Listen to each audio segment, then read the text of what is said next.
people were very, very shocked by the empathy you felt from him, that was really elemental in the script. And I think that's really important. I think if you can't understand the humanity of others, even if you don't agree with them, we're never going to heal. We're never going to move past the moment that we're in.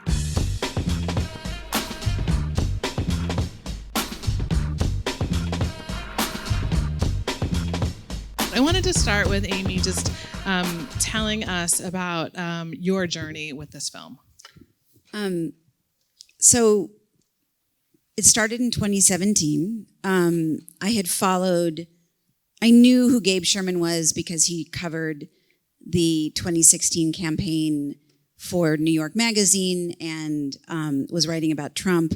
And, I think like many of us, I was sort of in a place where I was trying to figure out what had just happened culturally in our world. Not politically, but just trying to really understand what it was that Trump represented, that half the country voted for him. And Gabe's agent had called me and said, you should meet with Gabe Sherman. He'd just written a book called The Loudest Voice in the Room about Roger Ailes. He was adapting it for Showtime. And we had a general meeting. And he was sort of in the kindred spirit of what just happened, and had always been fascinated by the fact that what is the modern day version of Donald Trump really was a function of Roy Cohn. Mm-hmm. And that's really where it started. Mm-hmm. And can you tell us a little bit about the casting process in general? Sure. So we had a script by 2018. Our director, Ali Abbasi, had come aboard 2019, and the script had started to go out. A lot of actors were nervous about playing Trump. I know that will shock you. But Carmen Cuba, who's an amazing casting director who was working with us, had sent the script in 2019 to Sebastian. And Sebastian really was excited about it. It really scared him. I'm not saying anything out of turn. He would say to you, that's the thing that drew him to it. And he and Ali started Zooming. I mean, the irony is, it was actually Skype. We were laughing about this because it was before COVID. Ali Abbasi could not get into the country because, if you recall, there was a no-fly list when Trump became president. And Ali at the time was still, he now has a Danish passport, but at the time he did not. And so he couldn't really even meet with actors. So he was Skyping with Sebastian. Then January 6th happened, 2020. Then COVID happened. So we had these sort of setbacks. But by late 21, early 22, Sebastian was fully on board. And it was really Ali that insisted on Maria. He was absolutely adamant. She was always his first choice. He felt really strongly that Ivana had to be played by an Eastern European actress. He was like really committed to that. And then it was really about finding the right Roy Cohn, and we got very lucky, as you could see. So, Maria, what a role! What a role! Do you remember the first time you read the script? Yes, I remember that I was working on a movie in New York, and then I got this email from my team with a script called The Apprentice, and I was like, okay, that sounds kind of familiar, but I'm not going to be judging it by its cover. And I opened it, and I started reading it, and I read it in one breath, because what I believe Gabe has done so brilliantly is he's shaped this script in a way of being able to be entertainment and educational in a lot of ways, and has these three characters that are so big, like larger than life, including Ivana. And I got excited. I really got excited and started doing my research on who she was, because I, to be honest, didn't know a lot about her. I knew that she's been the ex-wife of the ex-president, and I knew that she's been a fashion icon and that she's been a skier. That's all I knew about her. And then I got to meet with Ali, and then I got to meet with Amy at one of your events, and the whole casting process started. I have to say that I showed up on my first meeting with Ali in full hair and makeup because I was scared that I might look too young and because my voice is always trembling between up and down and up and down. So I put a lot of Ivana hair and makeup on my own. And it was kind of scary because it's like in the middle of the day in New York and I was walking around with this gigantic hair and big eye makeup. But it worked, I hope. It totally worked. So when you were preparing for the role, did you like watch tapes of her? Did you how did you get to know more about her? Yeah, it's interesting because, you know, in the movie, we follow the story since the 70s, 80s, where it's not a lot of footage about them. We see these people, especially Ivana, without knowing, we don't have that footage, which gives you a freedom to actually try different things and opportunity to build on what you can see online. But I read her biography, and I actually read one of the fictional books first because I was from New York. I went to Bulgaria. I worked on a movie called Triumph that is released this year, and it's going to be the Bulgarian Oscar entry. And I was in Bulgaria, and I read the book that she wrote, like a fictional book called Glamour or something like this. And then I read her biography, and then I watched a lot of the footage that we have about her. And I was little by little becoming fascinated by how much she's achieved and how much ahead of her time she's been, outspoken and daring to do things, to say things, to behave in a way that hasn't been there before. It's still kind of scary and difficult to be a woman, even though we're living in 2024. We see how things are happening. But she's been brave and she's been interesting. She's been definitely controversial. And I can judge her for a lot of her actions and decisions, but I can empathize with her as well, which I think it's a human thing. Yeah, I mean, she really is the sort of moral compass of the story. Whether or not that was true in her real life, it definitely comes across in this narrative. I wanted to ask you, like, spending so much time in sort of the Trump world, both Ivana's world and Donald's world, what is your take on sort of his relationships with women, with both his wife, his mother, other women?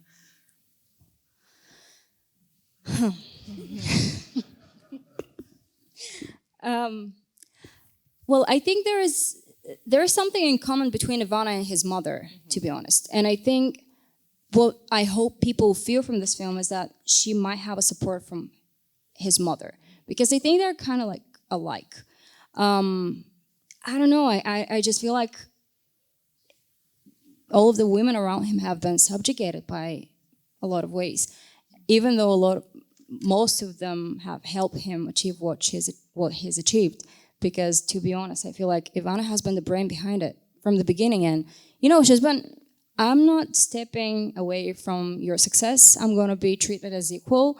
And if I was thinking about this because I watched the documentary as well on Hulu about her life. And people are talking about the fact that she's been, if he's going to be Empire State Building, I'm going to be the Statue of Liberty. So she wanted to be there. She didn't want it to be just, as you can see, a trophy wife.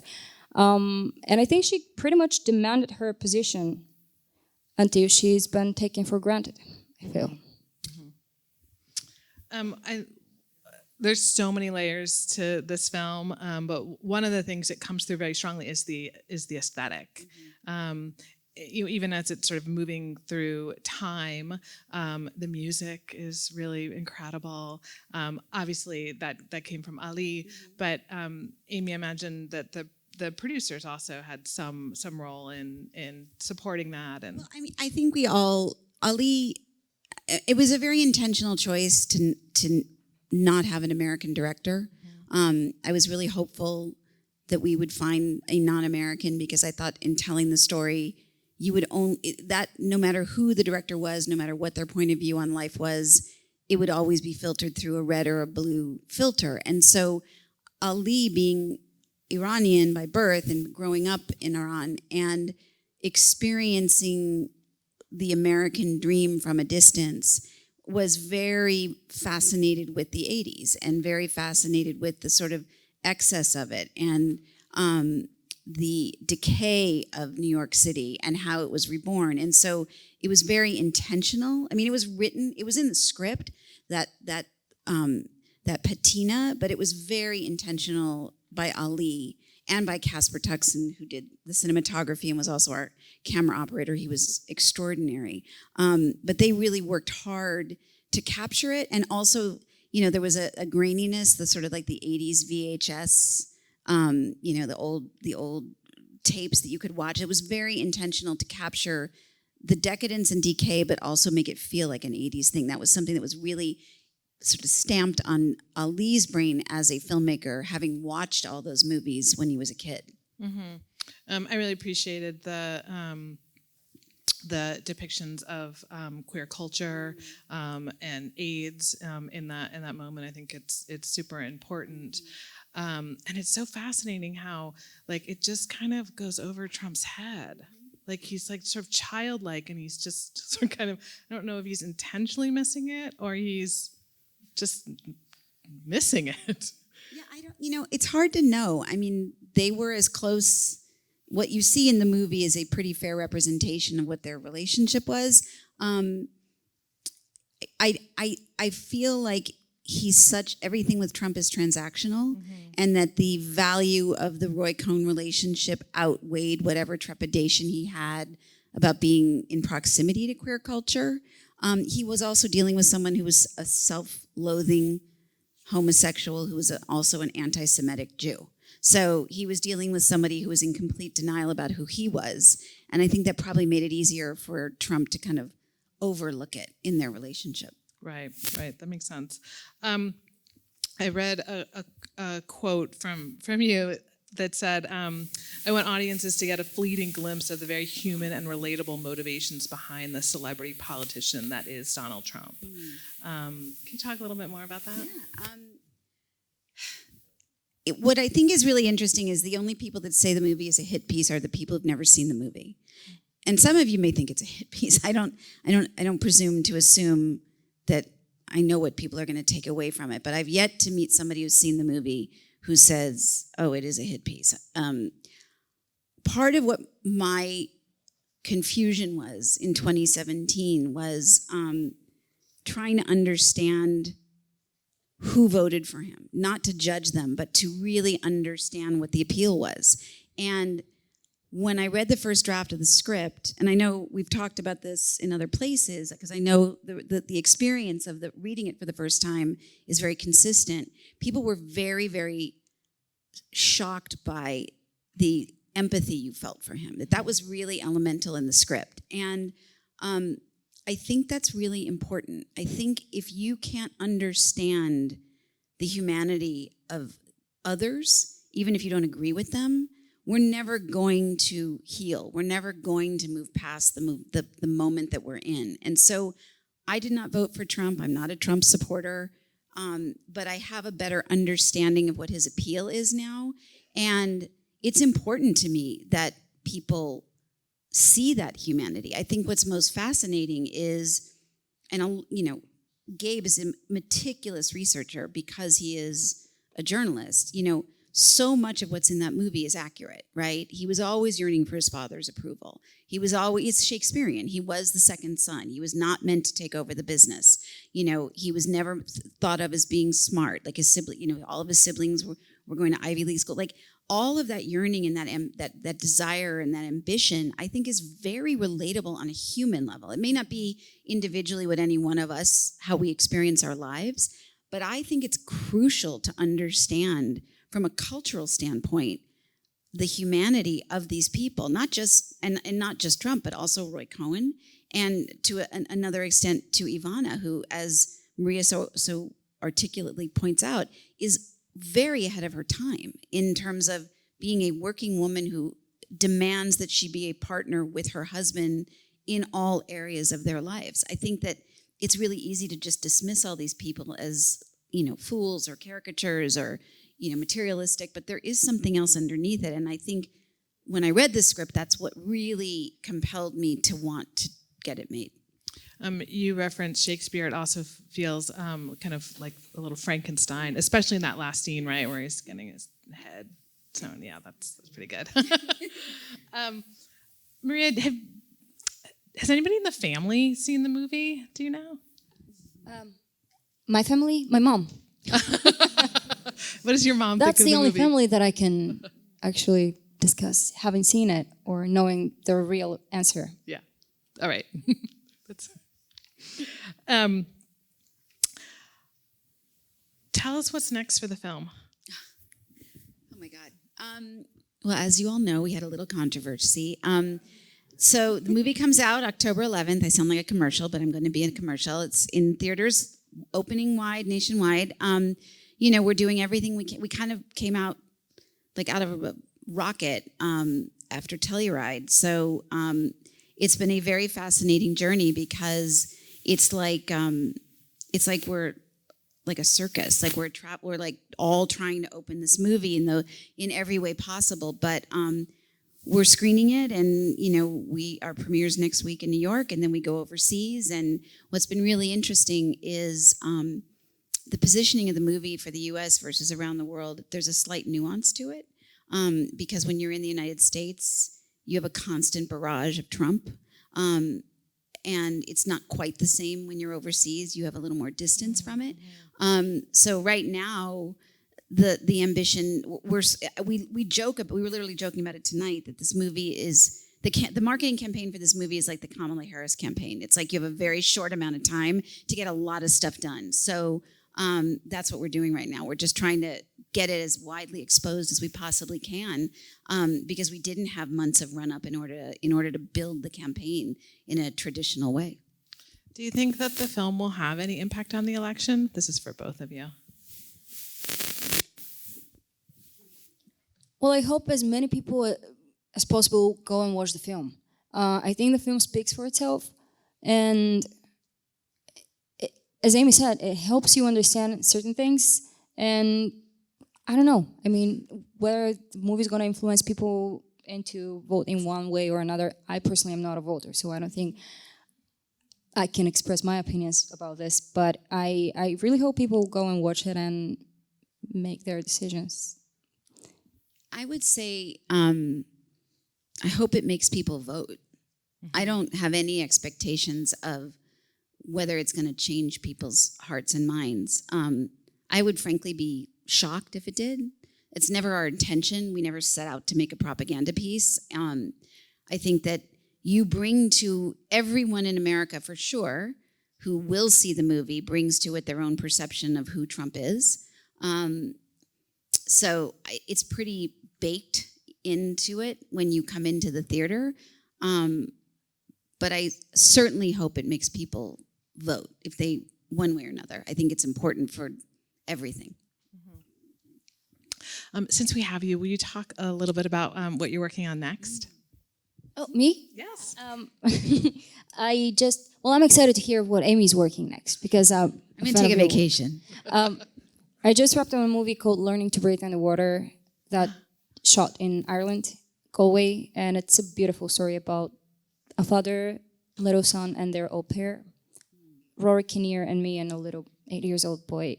And it's just a beautiful, really heartfelt movie. Amy's taking a vacation. I'm just taking a break. I just just brain cells fried. No, I mean, this has been the last 18 months of my life. And, we actually got to make this movie during 2 strikes because we were able to go to Canada and do it. So between that and then all that we've navigated over the last 9 months, especially since Cannes, I just want to focus on getting the movie out for now.